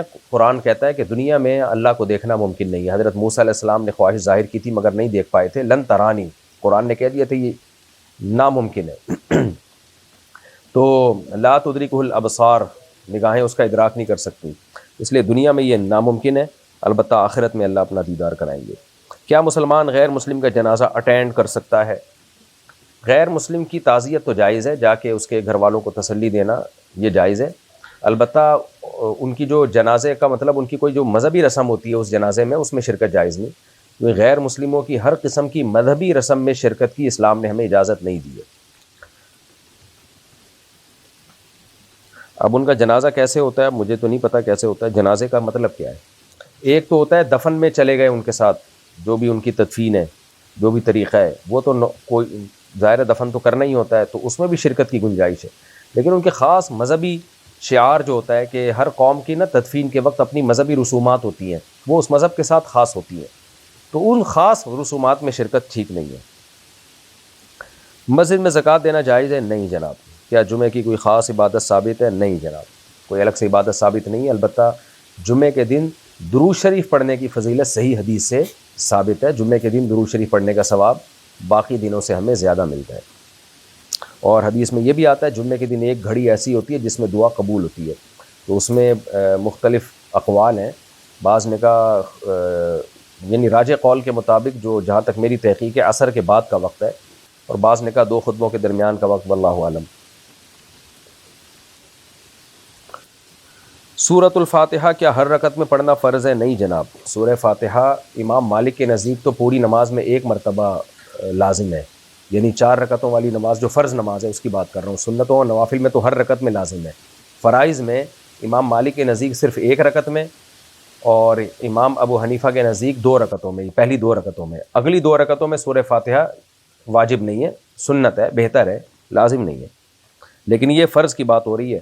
وطر میں, سنت مؤکدہ میں, غیر مؤکدہ میں, سب میں 4 رکعتوں میں فاتحہ آپ کو پڑھنی پڑے گی. کیا بغیر وضو مسجد جا سکتے ہیں؟ جی جا سکتے ہیں. ایسے اسکول میں پڑھنا جائز ہے جہاں مخلوط تعلیم ہو. حتی الامکان مخلوط تعلیم سے بچنا ضروری ہے, اور ایسے اسکول میں نارمل حالات میں پڑھنا جائز نہیں ہے جہاں مخلوط تعلیم ہو. اس سے بچے کے فتنے میں پڑھنے کا بہت سخت اندیشہ ہوتا ہے. البتہ کوئی اچھا اسکول تعلیم جہاں مناسب ہو، اویلیبل نہ ہو، مجبوری ہو، تو مجبوری کے حکامات الگ ہوتے ہیں، لیکن اس میں بھی اگر خطرہ ہوا کہ بچے کے بگڑنے کا خطرہ ہے تو ماں باپ پر لازم ہے کہ اس کو وہاں سے نکالیں۔ اسلام میں تعلیم سے زیادہ تربیت کی اہمیت ہے۔ آج صرف تعلیم کو فوکس کیا جا رہا ہے، تربیت کی تو ایسی کی تہذیب مچا کے رکھی ہوئی ہے، پھر یہی بچے ماں باپ کے لیے عذاب جان بنتے ہیں تو ماں باپ روتے ہیں پھر۔ بہرحال جہاں بھی بگڑنے کا خطرہ ہو بچے کو وہاں پڑھانا جائز نہیں ہے۔ اگر گھر میں جماعت کرا رہے ہوں تو کیا اذان دینی چاہیے؟ اگر قریبی یعنی محلے میں اذان ہو چکی ہے تو پھر اذان نہ دی جائے۔ اگر جنگل میں یا کہیں بیابان میں صحرا میں جہاں قریب میں کہیں اذان ہی نہیں ہو رہی پھر اذان دینا سنت مؤکدہ ہے۔ کیا ہر دعا قبول ہوتی ہے؟ جی ہر دعا قبول ہوتی ہے، اللہ تعالیٰ کبھی دعا کو رد نہیں کرتے، البتہ قبولیت کا طریقہ مختلف ہوتا ہے۔ کبھی اللہ وہ دے دیتے ہیں جو آپ مانگ رہے ہیں، کبھی کوئی آئی ہوئی مصیبت ٹال دیتے ہیں، کبھی اس کا اجر قیامت کے دن رکھ دیتے ہیں، تو مختلف طریقوں سے قبول ہوتی ہے، کیسے کرنی ہے وہ اللہ جانتا ہے، ہمارا کام ہے مانگنا۔ کیا خواب میں نبی صلی اللہ علیہ وسلم کا دیکھنا حقیقت ہوتا ہے؟ جی حدیث میں آتا ہے کہ فإن الشیطان لا یتمثل بی، شیطان میری صورت اختیار نہیں کر سکتا۔ البتہ یہ خوب سمجھ لیں کہ نبی صلی اللہ علیہ وسلم کے خواب میں اگر کسی نے زیارت کی ہے تو ہر آدمی کو اپنے اپنے حساب سے زیارت ہوتی ہے، تو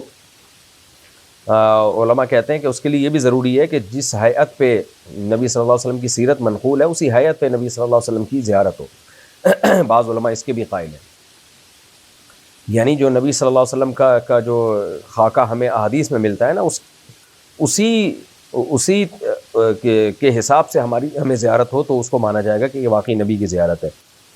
باقی یہ ضرور ہے کہ نبی کی زیارت تو نبی ہی کی زیارت کہلائے گی، لیکن نبی نے اس میں جو آرڈر دیے، خواب میں آ کے کچھ بتایا تو اس کی تعبیر نکالی جائے گی، ایز اٹ از اس پہ عمل نہیں کیا جائے گا، کیونکہ نبی نے جو جاگتی حالت میں ہمیں باتیں بتائی ہیں شریعت وہ ہے، خواب میں جو بات ہوگی وہ شریعت نہیں ہوگی، وہ قانون نہیں ہوگا، لہذا اس کی وہ تعبیر کی جائے گی جو شریعت کے مطابق نکلے۔ کیا وتر نماز 3 رکعت ہے یا 1 رکعت ہے؟ وتر 3 رکعت ہے، اور اس پہ میں انشاءاللہ ایک تو میں ریکارڈ کروا چکا تھا تفصیلی بیان دلائل کے ساتھ، ریفرنسز کے ساتھ، جس میں جو لوگ 3 رکعت ایک سلام کے ساتھ پڑھتے ہیں اس پر میں نے دلائل دی ہے کہ وتر میں 2 رکعت کے بعد قعدہ لازم ہے، پھر تیسری رکعت کے لیے کھڑے ہوں گے، اور باقی 1 رکعت وتر پڑھنے کے جو دلائل دیے جاتے ہیں، اور اگرچہ مسئلہ اختلافی ہے، اختلافی مسائل میں شدت جائز نہیں ہے، لیکن بعض لوگ اختلافی مسائل میں شدت کرتے ہیں اور کہتے ہیں کہ یہ جو احناف کا طریقہ ہے نا 3 رکعت، یہ حدیث سے ثابت نہیں ہے، تو انشاءاللہ میں اس پہ ریفرنسز کے ساتھ بھرپور انداز سے میں ایک کلپ ریکارڈ کرواؤں گا، اس میں آپ دیکھ لیں گے انشاءاللہ کہ مضبوط رائے کیا ہے، کون سی رائے ہے۔ تو ہمارے نزدیک وتر 3 رکعت ہے، 1 رکعت پڑھنا ٹھیک نہیں ہے۔ باقی دلائل، کیونکہ میرے یہ کلپ چلا کے نا لوگ فوراً ریفرنس دینا شروع کرتے ہیں، یہ دیکھو حدیث میں آتا ہے 1 رکعت وتر، یہ دیکھو حدیث میں آتا ہے، تو ذرا رک جائیں آپ، جب میں دلائل سے بات ریکارڈ کرواؤں گا پھر آپ جواب دیجیے گا۔ اپنے سگے بھائی کو زکوٰۃ دے سکتے ہیں؟ جی ہاں دے سکتے ہیں۔ کیا مدینہ جانے کا الگ سے کوئی ثواب ہے؟ دیکھیں مدینہ نبی صلی اللہ علیہ وسلم کے شہر کی زیارت کرنا، آپ صلی اللہ علیہ وسلم کی قبر مبارک کی زیارت کرنا، اس کے ثواب ہونے میں بھی کسی مسلمان کو شک ہو سکتا ہے، تو بہت بڑا ثواب ہے، چھوٹا ثواب نہیں، اور محبت کا تقاضا بھی ہے۔ ہاں عمرے اور حج کا اس سے کوئی تعلق نہیں ہے، یعنی اگر آپ نے ڈائریکٹ مکہ چلے گئے اور عمرہ کر کے گھر واپس آ گئے تو عمرہ آپ کا کمپلیٹ ہو جائے گا، اس طرح حج بھی مکہ میں ہی ہوتا ہے، حج کا بھی مدینہ کی زیارت سے کوئی تعلق نہیں ہے، کیونکہ لوگ یہ سمجھتے ہیں کہ ہم حج پہ گئے یا عمرے پہ گئے اگر مدینہ نہیں گئے تو حج ادھورا ہو جائے گا، تو یہ غلط ہے، حج بھی آپ کا کمپلیٹ ہو جائے گا اگر آپ مکہ میں جائیں، حج کے ارکان پورے کریں، اور عمرہ بھی کمپلیٹ ہو جائے گا مکہ جا کے آپ عمرے کے ارکان پورے کریں۔ البتہ جو بھی عمرہ کرنے جاتا ہے، حج کرنے جاتا ہے، مدینہ کی زیارت کے لیے اس لیے جاتا ہے کہ جب اتنی دور آئے ہیں، پیسہ خرچ ہوا ہے، تو سید الانبیاء صلی اللہ علیہ وسلم کے روضے کی حاضری اور آپ کے مسجد نبوی کی نماز کا ثواب ہم کیوں ضائع کریں، ورنہ دوبارہ الگ سے آنا پڑے گا اس کے لیے، تو اس لیے جب بھی کوئی عمرہ یا حج کرنے جاتا ہے تو وہ مدینہ کی بھی زیارت کرتا ہے، اگرچہ اس کا حج عمرے سے تعلق نہیں ہے، لیکن یہ زیارت اس لیے کہ یہ ثواب ہم کیوں اس ثواب سے محروم ہوں۔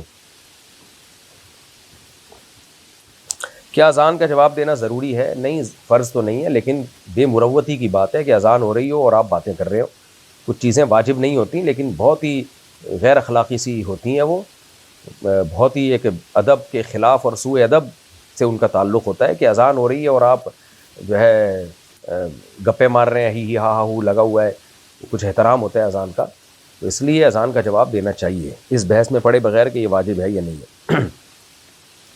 کیا پریشانی اللہ کی آزمائش ہے؟ جی ہاں، ہر پریشانی اللہ کی آزمائش ہے۔ نبی صلی اللہ علیہ وسلم نے فرمایا کہ جب کسی پہ پریشانی آتی ہے تو آزمائش ہوتی ہے، حدیث کا مفہوم ہے فمن صبر فلہ الرضا، جو اس میں صبر کرتا ہے اللہ اس سے خوش ہو جاتا ہے، اور جو بے صبری کا مظاہرہ کرتا ہے تو یہ پریشانی اس کے لیے اور عذاب بن جاتی ہے۔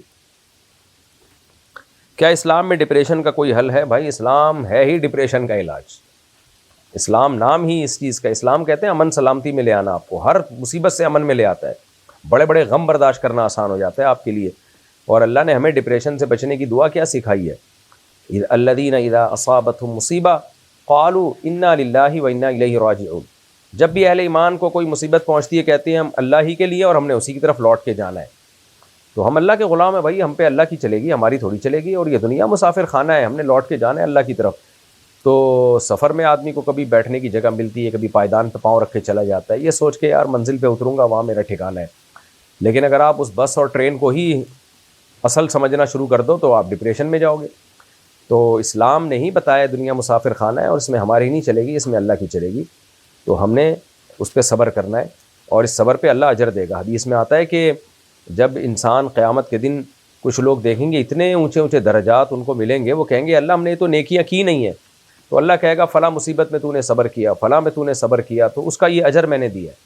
تو انسان کہے گا کاش میں نے زندگی میں کوئی خوشی کبھی دیکھی نہ ہوتی، مصیبتوں میں ہی میں نے زندگی گزاری ہوتی۔ بہرحال اللہ سے دعا عافیت کی مانگنی چاہیے، اللہ ہم سب کو خوشیوں بھری زندگیاں دیں اور ہر طرح کی آفتوں سے اللہ ہم سب کو محروم رکھے۔ لیکن اللہ نہ کرے، اللہ نہ کرے، اللہ نہ کرے کوئی غم ہمارے قسمت میں لکھا ہو، اللہ نہ کرے، تو پھر اللہ ہمیں اس پہ صبر کی توفیق دے، کیونکہ ہم ہیں بہرحال کمزور، تو اس لیے ہمیں اللہ سے عافیت ہی مانگنی چاہیے۔ ایک صحابی نے جب صبر کے فضائل سنے نا کہ صبر پہ اتنا اجر ملتا ہے، تو انہوں نے اللہ سے مصیبتیں مانگنا شروع کر دی کہ اللہ مجھے مصیبتیں دے اور صبر دے۔ تو نبی نے ان کو منع کیا، فرمایا اللہ سے مانگو نہیں مصیبت، کیونکہ ہم غلام ہیں، غلام ہمیشہ خوشیاں مانگتا ہے، تو یہ عبدیت کے خلاف ہے، تو اس لیے اللہ سے عافیت مانگو۔ کوئی ہاں غم مقدر میں ہو تو پھر اس پہ انسان کہے کہ اللہ صبر کی توفیق دے۔ پریشانی میں کیا رونا گناہ ہے؟ جو رونا خود بخود آ جائے وہ تو گناہ نہیں ہے، لیکن گلے پھاڑ پھاڑ کے جیسے آج کل سیٹ اپ چل رہا ہے یہاں، وہ پورے محلے کو بتا رہے ہوتے ہیں جیسے ان کے یہاں پہلی دفعہ زندگی میں کوئی غم ہوا ہے، باقی تو سارے غم پروف پیدا ہوئے ہیں، یہ بے صبری ہے۔ کبھی نبی نے فرمایا گریبان چاک کرنے والی پر لعنت بھیجی آپ نے، نوحہ کرنے والی پر لعنت بھیجی ہے، یہ سب چیزیں لعنت والے اعمال ہیں۔ پریشانیوں میں ہمیں صبر کا حکم ہے۔ ہاں غیر اختیاری طور پہ رونا ہر شخص کو آتا ہے، وہ معاف ہے، اور بلکہ وہ تو رحمت کا تقاضا ہے۔ مسجد میں موبائل استعمال کرنا جائز ہے؟ جائز چیز اگر دیکھ رہے ہیں تو جائز ہے، لیکن مسجد میں موبائل کا غیر ضروری استعمال بہرحال مسجد کے آداب کے خلاف ہے۔ کیا دعاؤں سے قسمت بدل سکتی ہے؟ دیکھیں دعاؤں سے تقدیر بدل جاتی ہے، تقدیر معلق، ایک تقدیر مبرم ہوتی ہے کہ اللہ کے علم میں یہ بات ہوتی ہے کہ اس بندے کو یہ مصیبت آنے والی ہوگی، لیکن چونکہ یہ دعا مانگے گا اس لیے مصیبت ٹل جائے گی، تو اس تقدیر میں دعا بھی لکھی ہوئی ہوتی ہے کہ چونکہ یہ دعا مانگے گا لہذا اس کی تقدیر بدل دوں گا میں۔ تو اصل تقدیر جو ہے تقدیر مبرم وہ کیا ہے کہ یہ دعا مانگے گا اور اس کی تقدیر بدلے گی، یعنی تقدیر بدلے کا مطلب جو وہ تقدیر جو عارضی تقدیر تھی وہ بدلے گی اس کی، تو اصل تقدیر ہے تقدیر مبرم، وہ کبھی چینج نہیں ہوتی، وہ اللہ کا علم ہے، تو اللہ کے علم میں ہوتا ہے کہ یہ دعا مانگے گا اور اس کی تقدیر میں بدل دوں گا، تو جو اللہ کا اصل علم ہے، جو اصل تقدیر ہے وہ کبھی بھی چینج نہیں ہوتی، تو وہ دعا بھی اسی کا حصہ ہے۔ کیا مقام ابراہیم پر نماز جائز ہے؟ جی جائز ہے، لیکن آج کل رش اتنا ہوتا ہے کہ آپ پڑھیں گے تو نماز تو ہو جائے گی لیکن شاید آپ نہ ہوں۔ کیا حجاب صرف سر ڈھانکنا ہے؟ نہیں جناب، حجاب پورا چہرہ کور کرنا، جوان عورت کے لیے پورا چہرہ چھپانا لازم ہے۔ کیا مسلمان غیر مسلم کو زکوٰۃ دے سکتا ہے؟ نہیں، غیر مسلم کو زکوٰۃ اور فطرانہ نہیں دیا جا سکتا، البتہ ویسے نفلی صدقات اس کو دیے جا سکتے ہیں۔ جنازے میں عورت جا سکتی ہے؟ نہیں جناب، جنازے میں عورت نہیں جا سکتی، مردوں کا کام ہے جنازے پڑھ کے میت کو دفنانا۔ کیا رزق میں تنگی گناہوں کا اثر ہے؟ جی بالکل، یعنی گناہوں کا اثر ہو سکتا ہے، یہ ضروری نہیں ہے کہ ہمیشہ گناہوں کے اثر کی وجہ سے رزق میں تنگی ہو۔ بہت سارے صحابہ تھے جن کا جو تقوی کے اعلیٰ معیار پر تھے لیکن محدود رزق تھا ان کا، لیکن ان کو صبر کی توفیق ملی۔ ہاں رزق کی تنگی ہو اور صبر کی توفیق نہ مل رہی ہو، واویلا ہو، شور شرابہ ہو، یہ اس کی علامت ہے کہ یہ آزمائش یہ اللہ کی طرف سے کسی گناہ کا اثر ہے، کیونکہ جب اللہ کی طرف سے کوئی مصیبت آتی ہے نا اور وہ گناہ کے سبب سے نہ ہو تو پھر اس میں صبر کی توفیق ملتی ہے. جیسے صحابہ کرام میں بہت سارے مفلسی میں تھے، فاقوں میں تھے، لیکن صبر کی توفیق مل رہی تھی ان کو. تو اللہ اپنے محبوب بندوں کو آزماتا ہے. تو صبر کی توفیق نہ ملنا اس کی علامت ہوتی ہے کسی گناہ کا وبال ہے یہ. اور تقوی سے فراوانی پیدا ہوتی ہے رزق کی. فراوانی کا مطلب دل میں غنا پیدا ہو جاتا ہے اس کے. تو غریب ہو کے بھی اپنے آپ کو سمجھتے ہیں اللہ کا دیا بہت کچھ ہے. کیا استخارے کا خواب کا جواب خواب میں آتا ہے؟ نہیں جی، استخارے کا جواب خواب میں نہیں آتا، کیونکہ استخارے میں ہم اللہ سے کچھ پوچھتے تھوڑی ہیں، ہم اللہ سے مدد مانگتے ہیں کہ جو بہتر ہے وہ مقدر کر دے. کیا عورت کو جنت میں اپنا شوہر ملے گا؟ جی اپنا ہی ملے گا، دوسرے کا شوہر اٹھا کے اللہ آپ کو کیوں دیں گے؟ بعض خواتین کو اپنے شوہر پسند نہیں ہوتے، وہ پھر ٹینشن میں جاتی ہیں کہ یہ والا کیوں ملے گا ہمیں. تو دیکھیں جنت میں آپ کی ہر خواہش پوری ہوگی، تو اس لیے یہ ملے گا، لیکن آپ کے دل میں اس سے محبت پیدا ہو جائے گی. اگر اس میں کوئی فالٹ ہے اس کی ریپیئرنگ ہو جائے گی، ڈینٹنگ پینٹنگ کا کام ہوگا، اخلاق اچھے ہو جائیں گے. اور اگر یہ بندہ برا تھا تو جنت میں جائے گا ہی نہیں. ظالم لوگ کے لیے جنت تھوڑی ہے، جنت تو نیک لوگوں کے لیے. تو اس لیے اس ٹینشن میں نہ پڑیں، جنت کی فکر کریں، وہاں ہر خواہش پوری ہوگی. کیا حالت نفاس میں عورت کو اذان یا اقامت سننے پر جواب دینا جائز ہے؟ جی بالکل دینا چاہیے، چاہے حالت نفاس ہی کیوں نہ ہو. اگر کسی نے وضو کے دوران صرف 2 اعضاء دھوئے اور باقی بھول گیا، پھر یاد آنے پر وہ اعضاء بھی دھو لیے، تو کیا وضو درست ہوگا؟ جی ہاں، ہو جائے گا وضو. کیا نماز جنازہ میں سورہ فاتحہ کا پڑھنا حنفی فقہ کے مطابق جائز ہے یا ناجائز؟ جائز ہے، لیکن عام معمول نہیں تھا. عبداللہ بن عباس رضی اللہ تعالیٰ عنہ کی اس حدیث کا جواب میں انشاءاللہ ریکارڈ کرواؤں گا. یہ جو صحابی نے فرمایا نا کہ میں نے فاتحہ اس لیے پڑھی ہے تاکہ تمہیں پتہ چل جائے کہ یہ سنت ہے، تو حافظ ابن حجر نے لکھا ہے اور بھی دیگر محدثین نے. ریفرنسز میں انشاءاللہ بعد میں پیش کروں گا، کیونکہ یہاں تو میں کا جواب دے رہا ہوتا ہوں، ایک روانی کے ساتھ جواب دے رہا ہوتا ہوں کہ جب صحابی رسول کسی عمل کے بارے میں کہتے ہیں نا کہ یہ سنت ہے، تو اس سے اصطلاحی سنت مراد نہیں ہوتی، بلکہ اس کا مقصد ہوتا ہے کہ یہ بھی شرعاً جائز ہے. ورنہ اگر یہ نبی کا معمول ہوتا تو کیوں صحابی رسول یہ بتا رہے ہوتے کہ یہ بھی سنت ہے؟ تو نبی نے اتنا پڑھا ہوتا کہ سب کو پتہ ہوتا. تو کبھی کبھار سورہ فاتحہ اگر نماز جنازہ میں پڑھ لی جائے دعا کی نیت سے، تلاوت کی نیت سے نہیں، تو اس میں کوئی حرج نہیں ہے، لیکن عام معمول یہ نہیں تھا. تو ریفرنسز کے ساتھ اور حوالوں کے ساتھ انشاءاللہ اس پہ میں بعد میں کلپ ریکارڈ کرواؤں گا. جو ہمارے حدیث پیش کی جاتی ہے نا، عبداللہ بن عباس نے فرمایا کہ میں نے فاتحہ سے پڑھی تاکہ تمہیں پتہ چل جائے کہ یہ سنت ہے، تو اس سنت سے اصطلاحی سنت مراد نہیں. ابن حجر رحمہ اللہ نے لکھا ہے کہ بعض دفعہ کوئی عمل صرف اس کے جواز کو بتانے کے لیے کہ شرعاً یہ بھی جائز ہے، اس کے لیے بھی صحابی نے سنت کا لفظ استعمال کیا، اس کی مثالیں بھی دی انہوں نے. تو سنت وہی ہے جو آپ صلی اللہ علیہ وسلم کا عام معمول تھا. عام معمول یہی تھا کہ آپ جنازے میں فاتحہ نہیں پڑھا کرتے تھے. تبھی تو کسی صحابی کو یہ معلوم نہیں تھا، عبداللہ بن عباس نے بتایا، اور بتایا بھی اس اسٹائل سے تاکہ پتہ چل جائے کہ یہ جائز ہے. تو احناف بھی اس کو جائز کہتے ہیں، البتہ عام معمول اس کا نہیں ہونا چاہیے، اور جائز بھی دعا کی نیت سے، کیونکہ احادیث میں اس سے ہمیں پتہ چلتا ہے کہ نماز جنازہ ایک دعا ہے. دعا کی نیت سے کبھی کبھار پڑھنے میں کوئی حرج نہیں ہے.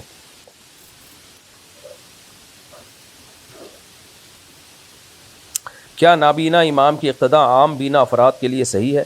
اگر نابینا امام طہارت کا خوب اہتمام کرتا ہے اور تو پھر تو ٹھیک ہے، اور اگر طہارت کا اہتمام نہیں کر پاتا، وہ بعض دفعہ نابینا کے لیے اپنے آپ کو پاک صاف رکھنا مشکل ہوتا ہے، تو پھر نابینا کے لیے کی امامت ناپسندیدہ ہے، مکروہ ہے. اگر شوہر نے بیوی کو ایک طلاق دے دی اور رجوع نہ کیا اور عدت ختم ہو گئی، تو کیا دوبارہ نکاح ضروری ہوگا؟ جی ہاں، دوبارہ نکاح ایسی صورت میں ضروری ہوگا. کیا فقہی مسائل میں صرف ایک ہی امام کی تقلید لازم ہے یا مختلف مسائل میں مختلف ائمہ کی رائے لی جا سکتی ہے؟ نہیں لی جا سکتی. ایک ہی متواتر جو فقہ ہے اس کو فالو کیا جائے گا، کیونکہ اگر اس کی اجازت کبھی بھی امت کے علماء صلحاء نے نہیں دی ہے کہ آپ جب چاہیں جس فقہ کو فالو کریں. جب چاروں فقہ قرآن و سنت سے ثابت ہیں تو پھر اس میں ایک کو فالو کیا جائے گا. خواہشات کی بیس پہ اپنی رائے تبدیل کرنا کہ ایک مسئلہ وہاں سے، ایک وہاں سے، ایک وہاں سے، اس سے دین چوچو کا مربع بن جائے گا. بعض چیزیں کہنے میں بڑی اچھی لگتی ہے لیکن پریکٹیکلی وہ ممکن نہیں ہوتی. تو اس پہ ہمیشہ سے علماء رد کرتے آئے ہیں کہ اپنی خواہشات کے لیے صرف خواہشات کی بیس پہ اپنے فقہ کو چھوڑ کے دوسرے فقہ کو فالو کرنا یہ جائز نہیں ہے. البتہ ضرورت کی بیس پہ جائز ہے، لیکن ضرورت کا فیصلہ علماء خود کرتے ہیں، عوام کے ہاتھ میں اس کو کھلواڑ نہیں بنایا جا سکتا. تو علماء جہاں اجتماعی ضرورت ہوتی ہے وہاں خود ہی دوسرے فقہ پہ فتویٰ دے دیتے ہیں. اس لیے عوام کا کام ہے علماء کو ہی فالو کرے جو اہل حق علماء ہیں. اگر کسی نے روزہ توڑ دیا مگر کفارہ ادا کرنے کی استطاعت نہ ہو تو اس پر کیا لازم ہوگا؟ روزہ توڑ دیا تو 60 روزے، اگر رمضان کا روزہ توڑا ہے تو 60 روزے اس کو لگاتار رکھنے پڑیں گے۔ اگر اتنا بوڑھا ہو چکا ہے یا کوئی شوگر کا ایسا پیشنٹ ہے کہ اس کے لیے پاسبل ہی نہیں ہے، نہ سردیوں میں بھی نہیں رکھ سکتا، تو پھر 60 غریبوں کو 2 ٹائم کا وہ کھانا کھلائے گا۔ کیا موبائل ایپ کے ذریعے نکاح کے ایجاب و قبول کو شرعاً معتبر مانا جا سکتا ہے؟ نہیں، نکاح کے لیے ایجاب و قبول کے لیے فزیکلی وہاں موجود ہونا ضروری ہے۔ ایجاب و قبول کرنے والوں کا آن لائن یا اپلیکیشن پہ یہ نہیں ہو سکتا، وہاں فزیکلی موجود ہونا ضروری ہے۔ دولہا خود ہو یا دولہا کا وکیل ہو، یا دلہن خود ہو یا دلہن کے وکیل ہو، تو ایجاب و قبول کی مجلس ایک ہی جگہ ہونا ضروری ہے۔ کیا کسی شخص کی زمین پر زبردستی قبر بنانا شرعاً درست ہے؟ کہاں سے جائز ہو گیا قبر بنانا؟ کسی کی حدیث میں آتا ہے جو ایک بالش کسی کی زمین پر قبضہ کرے گا نا، 7 زمینوں کا طوق اللہ قیامت کے دن اس کے گلے میں ڈالیں گے۔ تو قبر بنانے تو اور ناجائز ہے۔ کیا شدید ضرورت میں مرد کا عورت ڈاکٹر سے علاج کروانا جائز ہے؟ جی، شدید ضرورت میں جائز ہے۔ اگر کسی نے ظہر کے وقت نیت مغرب کی کر لی تو اس کی نماز کا کیا حکم ہوگا؟ یہی حکم ہوگا کہ نماز نہیں ہوگی، اس کی دوبارہ پڑھنی پڑے گی۔ کیا فاسق شخص کی امامت میں نماز مکروہ تحریمی ہے یا جائز ہے؟ دیکھیں، اپنی مرضی سے اس کو امام بنانا مکروہ ہے، جائز نہیں ہے، لیکن اگر امام بن گیا تو جماعت نہیں چھوڑ سکتے آپ، پھر اسی کے پیچھے پڑھنی پڑے گی آپ کو۔ کیا دوران طواف موبائل پر قرآن سننا صحیح ہے؟ صحیح ہے، جائز ہے۔ کیا زکوٰۃ کا مال مسجد کے بیت الخلاء کی تعمیر پر لگایا جا سکتا ہے؟ یہ طواف کے دوران جو قرآن سنتے ہیں جائز تو ہے، لیکن طواف کے دوران صرف بیت اللہ کی عظمت کو فوکس کرنا چاہیے اور طواف کو فوکس کرنا چاہیے۔ آپ قرآن سنیں گے تو ظاہر ہے توجہ آپ کی بٹے گی، دوسری طرف جائے گی، تو قرآن سننے کی عبادت تو بعد میں بھی ہو سکتی ہے، ابھی تو طواف کی عبادت کو فوکس کریں۔ کیا زکوٰۃ کا مال مسجد کے بیت الخلاء کی تعمیر پر لگایا جا سکتا ہے؟ ہرگز نہیں۔ کیا اذان کے دوران کھانا پینا جائز ہے؟ زکوٰۃ کا مال تو نہیں لگا سکتے، البتہ جو حرام مال ہوتا ہے نا، سودی بینک کا سود وغیرہ، تو اس کا تو شرعی حکم یہ ہے کسی بھی خیر کے کام میں لگا دیں، لیکن مسجد کی تعمیر میں نہیں لگا سکتے۔ البتہ بیت الخلاء وغیرہ میں ایسا مال لگایا جا سکتا ہے، وہ بھی ثواب کی نیت کے بغیر۔ کیا اذان کے دوران کھانا پینا جائز ہے؟ جی جناب، جائز ہے۔ کیا بیوی کو والدین سے ملنے سے روکنے والا شوہر ظالم ہے؟ جی بالکل ظالم ہے۔ اگر عورت نے شوہر کو کہا کہ میری طرف سے طلاق ہے تو کیا طلاق واقع ہو جائے گی؟ جی ہاں جناب، اتنی واضح الفاظ میں طلاق دینے سے بھی نہیں واقع ہوگی تو پھر کب واقع ہوگی؟ کیا نابالغ بچے کو وراثت کا حصہ فوری دینا لازم ہے یا بالغ ہونے تک روکا جا سکتا ہے؟ بالغ ہونے تک روکا جائے گا، بلکہ سمجھدار ہونے تک روکا جائے گا۔ جب اس میں صلاحیت پیدا ہو جائے مال کو سمجھنے کی اور خطرہ ختم ہو جائے کہ اب یہ لوگ اس کو بیوقوف بنا کے مال ہتھیار نہیں لیں گے اس کے، پھر اس کا مال اس کے حوالے کیا جائے۔ کیا غیر مسلم والدین کے لیے دعائے مغفرت کرنا جائز ہے؟ نہیں۔ کیا قضا نمازیں جان بوجھ کر چھوڑنے کے بعد صرف توبہ کافی ہے؟ نمازیں بھی قضا کرنی ہوں گی، اس کی دلیل کیا ہے؟ توبہ بھی ضروری ہے، نمازیں بھی قضا کرنی ہوں گی، اور دلیل اس سے پوچھی جائے جو کہے کہ قضا ضروری نہیں ہے۔ دلیل ہمیشہ اس سے پوچھی جاتی ہے جو دعویٰ کرتا ہے۔ تو یہ عجیب بات ہے، ہم سے دلیل پوچھ رہے ہیں کہ نمازیں معاف ہو گئیں، اس کی دلیل کیا ہے؟ توبہ سے گناہ معاف ہوتا ہے، جو آپ کے ذمے جو عبادت رہ گئی ہے، قرضہ رہ گیا ہے، وہ سب چیزیں معاف نہیں ہوتی۔ نبی نے کی نماز جب بھی قضا ہوئی ہے تو آپ نے قضا پڑھی ہے، اس لیے جو کہتے ہیں نا کہ نمازیں صرف توبہ سے معاف ہوتی ہیں، قضا پڑھنا ضروری نہیں ہے، ان سے پوچھیں کیا دلیل ہے، قرآن و سنت میں بتاؤ، کوئی اس کی ایک مثال دو کہ نماز کسی نے قضا کر دی ہو جان بوجھ کے اور حدیث میں حکم دیا ہو کہ بس توبہ کر لو، قضا نہ لوٹاؤ۔ کیا کسی فقہی مسئلے میں جمہور کی رائے اختیار کرنا شرعاً لازم ہے؟ فقہی مسئلے میں آپ جو صدیوں سے جو امت میں ایک تواتر چلا آ رہا ہے کہ ایک فقہ کی پابندی لازم ہے، تو اور اس فقہ میں جو چاروں فقہ ہیں نا، یہ مضبوط فقہ ہے، مرتب فقہ ہے، تو انہی چاروں فقہ میں خود اس کا اہتمام کیا گیا کہ کچھ شاذ قول کو جو پوری امت سے ہٹ کے وہ نہیں لیا گیا، اس میں اس کا پہلے سے اہتمام ہے۔ تو اس لیے عوام کو چاہیے ان اصولوں کے بجائے عوام صحیح مستند علماء کے فتوے کو فالو کرے۔ وہ کیا میت کے کفن میں رنگین کپڑا استعمال کرنا جائز ہے؟ جائز ہے، لیکن بہتر ہے سفید۔ اگر کوئی شوہر بیوی کے علاج کے اخراجات برداشت نہ کرے تو کیا گناہگار ہوگا؟ دیکھیں، علاج ہر شخص پہ اپنے مال سے لازم ہوتا ہے۔ لازم کا مطلب یہ کہ شرعی لازم نہیں، یعنی ویسے اخلاقی طور پہ لازم ہوتا ہے۔ شریعت میں پرہیز واجب ہے، علاج واجب نہیں ہے، تو اس لیے علاج ہر ایک پر اپنے مال سے واجب ہوتا ہے۔ تو بیوی کے پاس اگر اپنا مال موجود ہے تو وہ اپنے علاج پہ اپنے پیسے خرچ کرے۔ شوہر پہ نان نفقہ واجب ہے، علاج لازم نہیں ہے۔ نان نفقے کا مطلب کھانا پینا، رہائش، گیس، بجلی کا بل، یہ سب چیزیں شوہر پہ ہیں۔ اپنی بیوی کی بھی اور بیوی کے بچوں کی بھی.